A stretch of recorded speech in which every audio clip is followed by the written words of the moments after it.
Vamos voltar a falar agora sobre o terremoto que atingiu a Turquia e a Síria.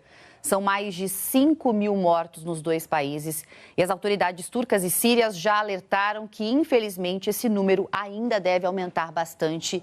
E quem está no estúdio comigo agora é o capitão da reserva do Corpo de Bombeiros e mestre em engenharia de desastres, o Léo Fará. Ele é cofundador da ONG Humus, com foco em resgates e embarca ainda hoje para a Turquia para ajudar nessa tragédia. Léo, bom dia, obrigada, viu, por estar ao vivo aqui com a gente nesse momento tão difícil. Eu sei que você deve estar se preparando bastante, né? Eu sei que você já atuou em tragédias como de Brumadinho, também de Mariana. Então, a minha primeira pergunta para você, Léo, primeiro, parabéns por essa iniciativa. Eu sei que deve ser um momento muito difícil também nessa preparação. Então, como é esse momento para você, que já está acostumado a atuar em momentos assim, mas é claro, é sempre um momento muito novo. E para onde vocês devem ir primeiro? Paula, obrigado pela oportunidade. A preparação ela vem de um planejamento muito extenso, porque a gente sai do Brasil com uma condição climática específica e vai para um outro local que está fazendo menos 10 graus. A gente vai para um local onde as estradas estão afetadas, que a logística do país está totalmente destruída, que não tem água, que não tem comida. Então, essa preparação é para que a gente seja autossuficiente e a gente consiga realmente ser efetivo. Não adianta a gente viajar para essa distância e chegar num local, né, como a Turquia, que está totalmente devastado, e a gente tem um problema de precisar de água, precisar de comida. Então a gente tem que levar essa logística toda para o país para que a gente não seja um problema. Além disso, né, a gente leva as nossas próprias barracas, a gente leva a nossa própria alimentação, a gente leva tudo para que a gente não seja um problema para esse país. Então essa preparação é uma preparação para que a gente realmente seja efetivo nesses resgates que a gente vai fazer lá. E eu te perguntei também para onde vocês vão primeiro, né? A gente chega em Ankara, mas a gente quer ir para o epicentro, né, que é em Gaziantep, que é o epicentro, mas a gente já tem informação de que as estradas estão destruídas, o aeroporto já está sobrecarregado, já não consegue receber muitas pessoas, então a gente vai fazer, a nossa intenção é chegar até lá, a gente já está com um ponto focal que está dando todas as informações para que a gente consiga chegar o mais rápido possível. Oi, Léo, bom dia. Leilane aqui do Rio. É um desafio e tanto, né? Parabéns, antes de mais nada, por tudo que vocês já fizeram, já participaram. Eu sei que você já esteve no Haiti. Então, queria justamente te perguntar como é que funciona esse trabalho num país, como você falou, né? Com outro clima, numa situação de caos total. Como é que funciona o trabalho voluntário? Você disse que o objetivo é vocês não atrapalharem, vocês ajudarem, mas assim, tem a sua própria logística, Como é que fica o comando de uma operação dessa, né? Como é que você divide quem faz o quê? Ajuda a gente a entender um pouquinho. Leilane, é interessante a gente falar sobre isso também, porque é o seguinte, quando a gente vai para um país afetado como está a Turquia, a gente tem que entender que a própria estrutura de resposta do país, ela também foi afetada. Então, imagina, o quartel do Corpo de Bombeiros dele foi afetado, o quartel das autoridades, as autoridades que deveriam dar essa resposta, elas perderam muitas vezes parentes. Então, a ONU geralmente manda um posto de comando e existe um site onde a ONU vai colocando todas essas informações e todas as equipes internacionais, elas se cadastram nesse site, colocam qual que é a especialidade, o que elas podem ajudar e a ONU coloca o que o país precisa.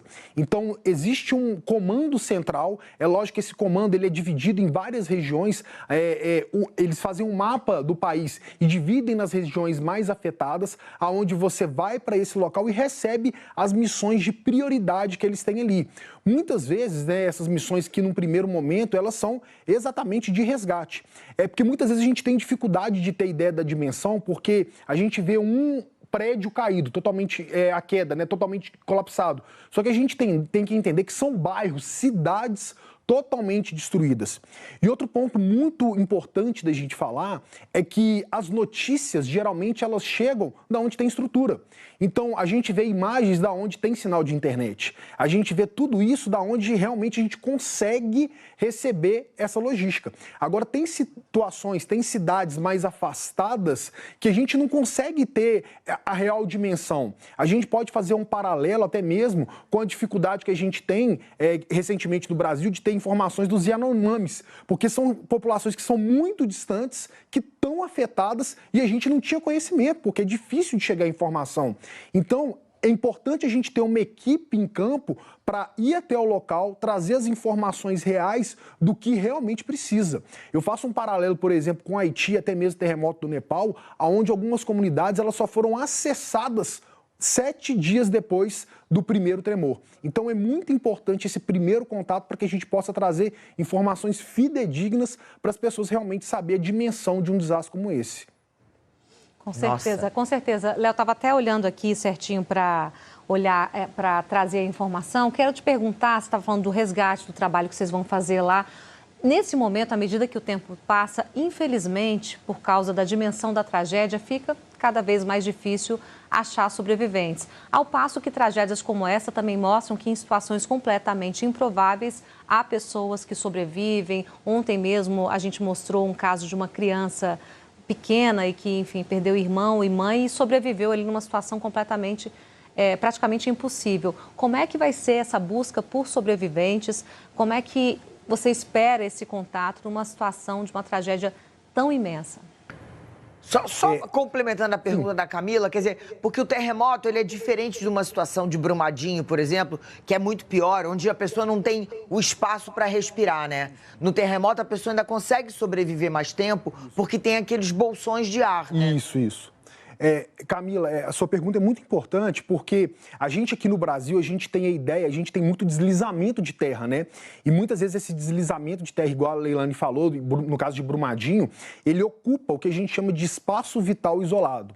Então, por isso que a gente vai perceber em situações como essa de terremoto, onde a gente tem muitas crianças que sobrevivem, porque elas conseguem sobreviver num espaço muito menor do que um adulto. Então, esses espaços vitais isolados, eles ajudam, né, esses bolsões de ar, eles auxiliam na sobrevivência dessas pessoas. E as estatísticas internacionais, elas falam que da hora do início do resgate até 7 dias, você tem uma chance de cerca, né, no 7º dia, de cerca de 5% de sobrevida. Mas se a gente verificar durante vários terremotos ao longo da história, a gente tem 12 dias de sobrevivência. No Haiti, que a gente teve a oportunidade de ir, vítimas foram resgatadas com 13 dias.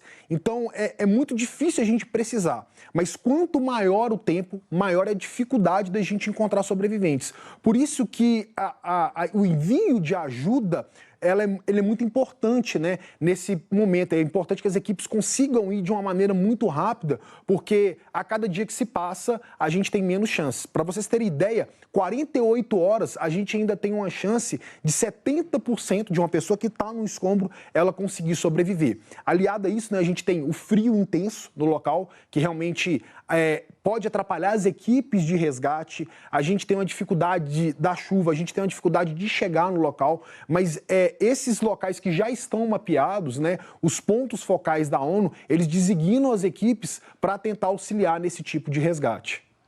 Léo Fará, capitão da reserva do Corpo de Bombeiros, que está indo hoje para a Turquia para ajudar lá no socorro a essas pessoas. Muito obrigada pela entrevista ao vivo aqui antes de você embarcar para essa viagem. Fica aqui nossa torcida para que você consiga ajudar para encontrar sobreviventes, que volte com alguma boa notícia para cá. Certeza. Tá bom? Sobre Boa isso. sorte, Muito obrigada Léo. pelas suas Parabéns. informações. Boa sorte. Muito obrigado. Bom trabalho.